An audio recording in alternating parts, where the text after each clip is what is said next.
Good morning, David Paul here. Well, this is a really nice day. It drizzled down a little bit last night. No leaks, everything just fine, comfortable, really warm. I had my stove on. It's out now, and very nice night. So what did I want to talk about today? Primarily this beam. I think I said in a previous video that I might double this up. So what I've gone and done, I went and purchased another beam, and I slid it into the side, the end of the cabin there, and I formed a sort of cradle with that rope there to support it at one end, because I could do with another person helping me here, but not possible. So I had to use that, and I cradled it in till it got into a sort of balanced position, and then moved it along to there. Found the position, which is where that G-clamp is, where I wanted it to be. The other one exceeds the length of that, but that's going to get cut off. So then they'll both be the same size. And that's that. So I couldn't get it in. I couldn't get it to come into the side here. So what I had to do is I had to pack in the whole job and go off to Screwfix and purchase two clamps, G-clamps. There's one there, and oh yes, this is the other one here. They're an odd pair. One of them's 4-inch and one's 6-inch. That's all they had, but I really wanted two 6s. I just love G-clamps. They're just so really good for everything. Anyway, I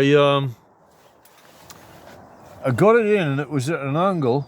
So what I did is at one end I nipped the two together, lined them up, and used the clamp to pull them together, and then worked along till I got to this point, and I sawed the edge off.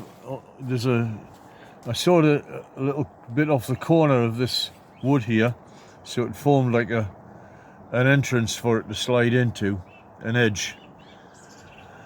And I couldn't get it in, it wouldn't hammer in or anything, but what I did is I put the clamp on, and I jacked it up with the scissor jack that I got off a friend of mine, and I jacked the main beam up.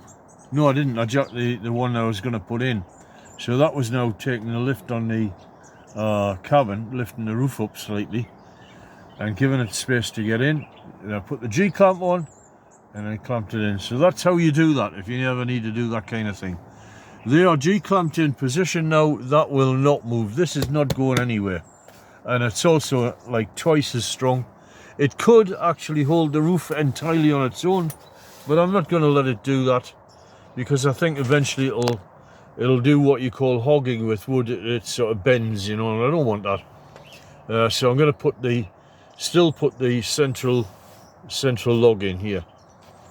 Now here, this beam is going to look a bit odd next to the double beam, and this beam's a narrow one, this one here. So that one's going to get taken out. This one's going to get taken out, and I will put another sister beam to this one, and then I'll put two beams in here, and then I'll match it all up. I have come up with a brilliant way of doing the walls. It just popped into my head this morning. I don't know why. I never thought of it before. But that's going to speed the job up tremendously. So once I get these A-frames in, and I get the rest of the floor dug out all the way around the cabin, get the A-frames in, then I'll be able to start on the walls. And the walls, there's a unique method I'm going to have of putting the planks in. I like to make jobs where you can maintain things. So if something goes wrong, you can take that thing out. For example, those A-frames, if that wasn't right, if something didn't suit me in the future, I could simply jack the roof up and take it out. Or take one beam out, one plank of wood, and replace it. Maybe a nice pretty piece of wood comes along and you think, oh, that would look nicer there. And you had to make do with some rubbishy wood before. So that's the idea there. Now, breakfast. I am doing what you call the carnivore diet, but I've modified it. What I'm doing, I'm eating primarily meat, but I'm eating. This is what I had last night. On the top of my stove, I'm doing like 1 pot cooking in this big casserole dish that I bought.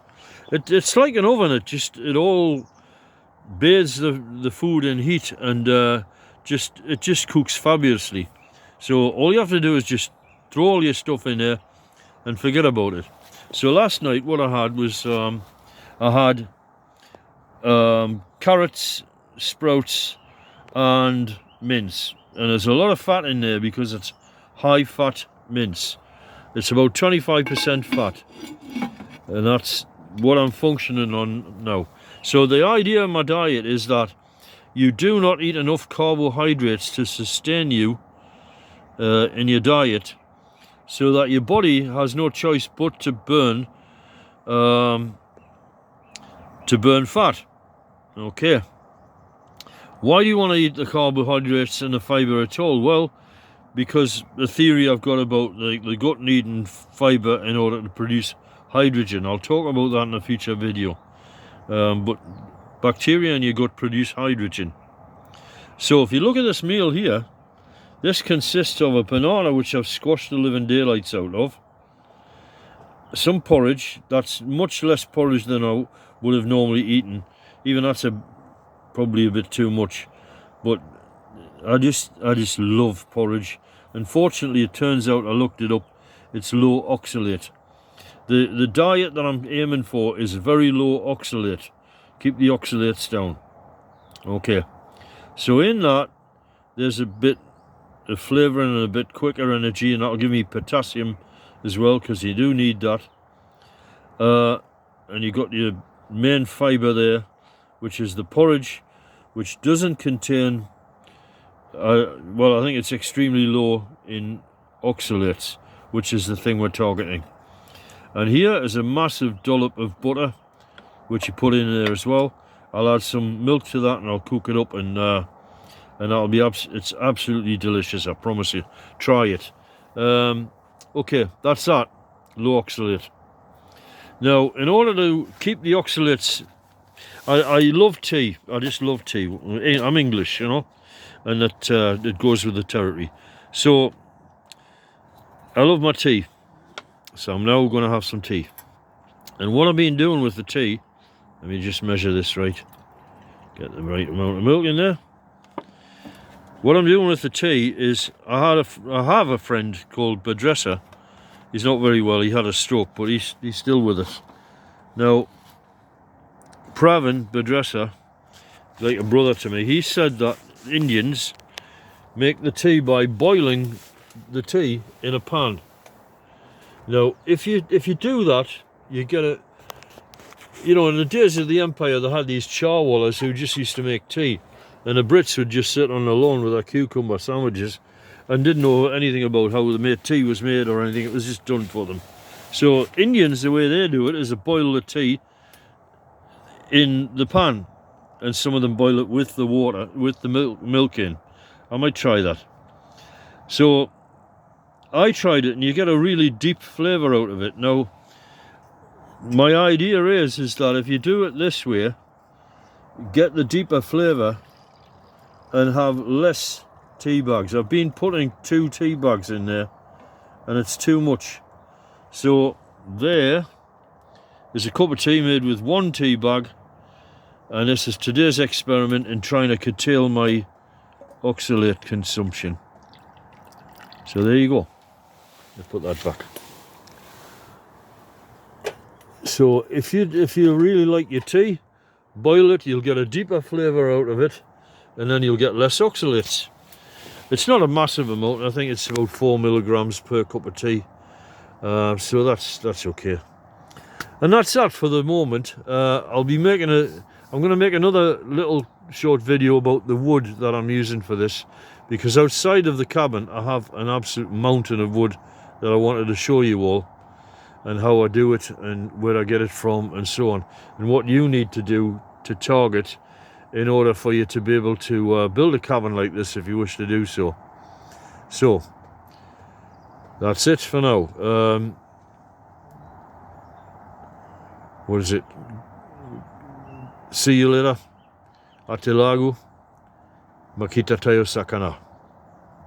Jesus be with you.